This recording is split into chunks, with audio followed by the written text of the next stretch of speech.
नमस्कार, good evening, आदाब। कैसे हो प्यारे दोस्तों? उम्मीद करता हूँ कि सब अच्छे होंगे।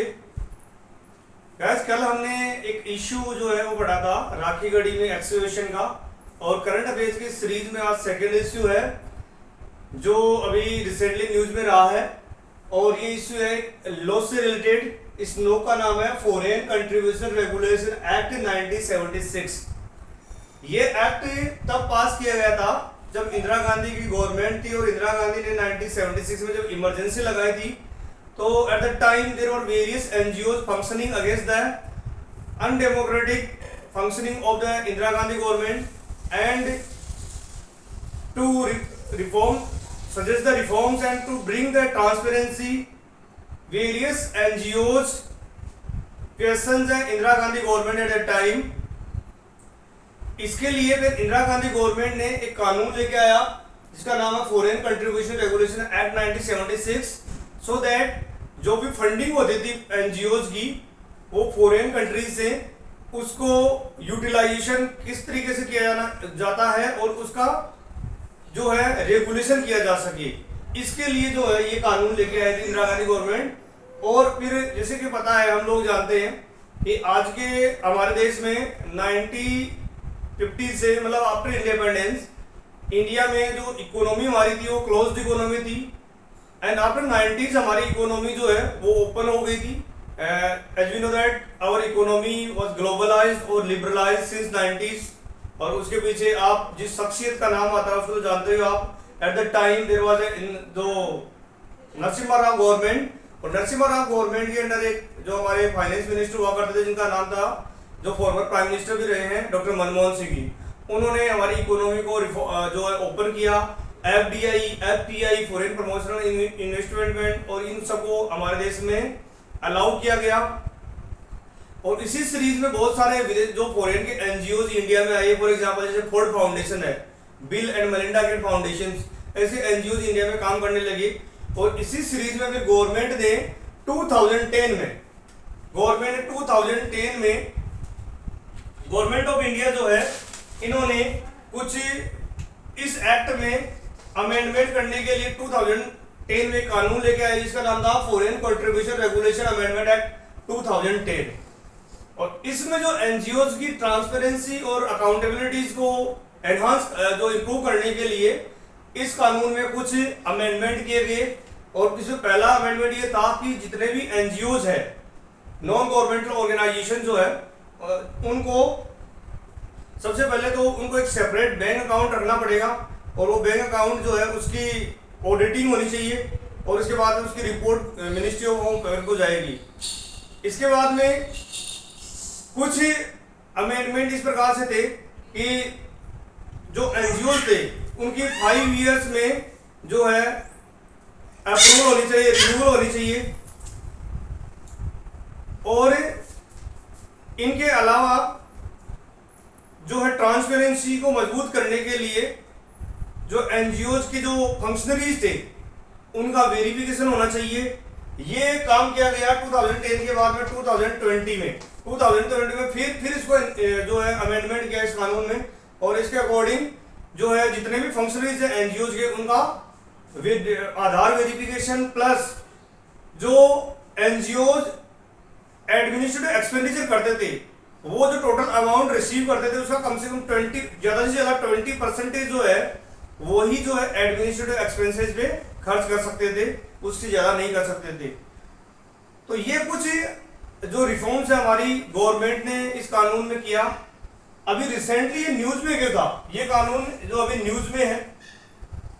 न्यूज में इसलिए है कि आपको जैसे हम लोग जानते हैं कि एनजीओ नॉन गवर्नमेंटल ऑर्गेनाइजेशन की अलग अलग कैटेगरीज होती है। फॉर एग्जांपल कुछ ऑर्गेनाइजेशन सोशल सेक्टर में काम करते हैं, सोसाइटी के एम्पावरमेंट के लिए, जैसे हेल्थ केयर, एजुकेशन के लिए, जैसे बिल एंड मेलिंडा गेट्स है फाउंडेशन है, फोर्ड फाउंडेशन है। इसके बाद में कुछ जो एनजीओ है वो एजुकेशन सेक्टर में काम भी करते हैं। कुछ एनजीओ जो होते हैं वो रिलीजन का जो है एक्टिविटीज को जो है प्रमोट करते हैं। कुछ एनजीओ जो होते हैं वो जो है इकोनॉमिक सेक्टर में काम करते हैं। तो ये अलग अलग कैटेगरीज की जो एनजीओज है उनके लिए गवर्नमेंट जो है अभी जो नया रूल लेके आई है 2026 में, वो इसलिए ये इश्यू न्यूज में है। इसके अकॉर्डिंग जितने भी कैटेगरीज के एनजीओ जो है उनके लिए, चाहे सोशल हो, इकोनॉमिक हो, चाहे रिलीजियस हो, चाहे कल्चरल हो, चाहे इकोनॉमिक हो, जितने भी एनजीओ उनके लिए इससे पहले ये रूल था कि अगर कोई फॉरेन जो एनजीओ होते थे उनको सिर्फ इंडिया में एक ही बार रजिस्ट्रेशन करवाना होता था, और चाहे किसी भी कैटेगरी में हो, और या चाहे सभी कैटेगरीज में हो, चाहे सोशल, इकोनॉमिक, एजुकेशन, कल्चरल, किसी सभी के लिए एक ही बार रजिस्टर करवाना होता था। और चाहे किसी भी स्टेट में जो अलाउ हुआ करता था, कोई जरूरी नहीं थी कि भाई बार बार उसको जो है रजिस्ट्रेशन करवाए, अलग स्टेट में जाए तो अलग रजिस्ट्रेशन करवाया जाए। इनमें अभी गवर्नमेंट ने कुछ चेंजेस किए हैं इन रूल्स में। इसके अकॉर्डिंग अभी जो नए कानून आया इसमें रूल्स और रेगुलेशन लेके आई गवर्नमेंट, उसमें ये है कि अगर कोई भी एनजीओ है उसको अगर अलग अलग स्टेट में जाना है, अलग अलग स्टेट में विद इन द कंट्री, तो अलग अलग रजिस्ट्रेशन करवाना होगा, चाहे यूटी में हो चाहे स्टेट में हो। दूसरा ये रूल है कि अलग अलग कैटेगरी, चाहे सोशल, इकोनॉमिक, एजुकेशन, कल्चर, उसके लिए अलग अलग रजिस्ट्रेशन करवाना होगा।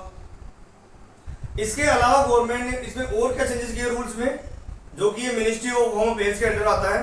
इसमें ये भी चेंज किए हैं कि एनजीओ जो पहले अभी एनजीओ जो थे उसमें सिर्फ जो मेन डायरेक्टर्स और जो मेंबर्स है वही इंक्लूड हुआ करते थे।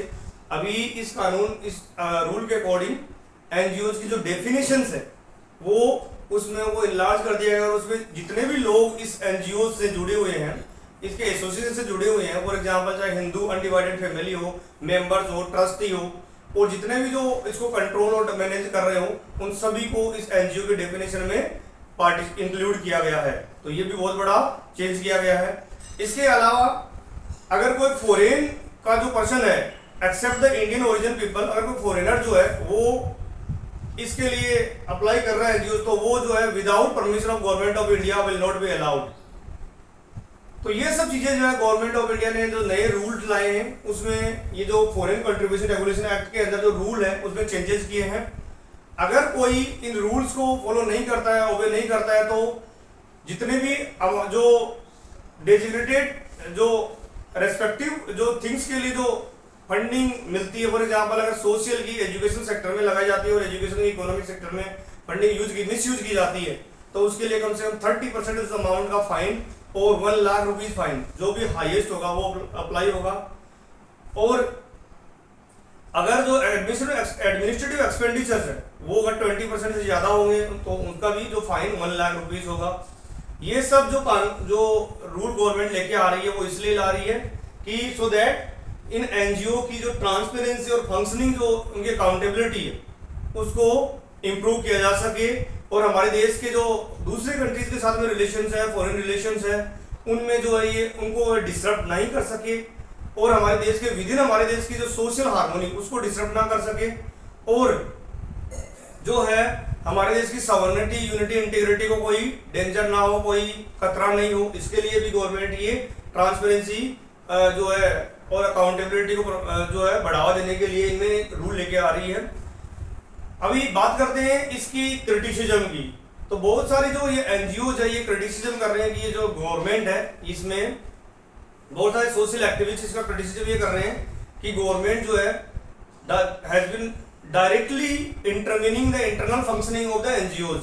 एनजीओ की जो डायरेक्ट फंक्शनिंग है उसमें डायरेक्टली इंटरफेयर कर रही है, जैसे बैंकिंग जो है, डेटा, इसके अलावा जो इनका फंक्शनिंग है उसके अंदर जो इंटरफेरेंस है वो that should not be allowed, और दैट इज नॉट जो है fair in a democratic country in the functioning of the civil society organisations. तो ये बहुत सारे इसके कंट्री जो है क्रिटिसिज्म्स है। तो आज का गाइस ये मेन इशू था जिसका नाम था फॉरेन कंट्रीब्यूशन रेगुलेशन एक्ट, और इसका मेन जो है ये इसका मेन मकसद है एनजीओ, नॉन गवर्नमेंट ऑर्गेनाइजेशन को रेगुलेट करना। और ये न्यूज में क्यों था ये हमने डिस्कस किया। इसके अलावा हम लोग जो है कल एक नया जो है करंट अफेयर लेके आएंगे। तब तक के लिए थैंक यू, धन्यवाद।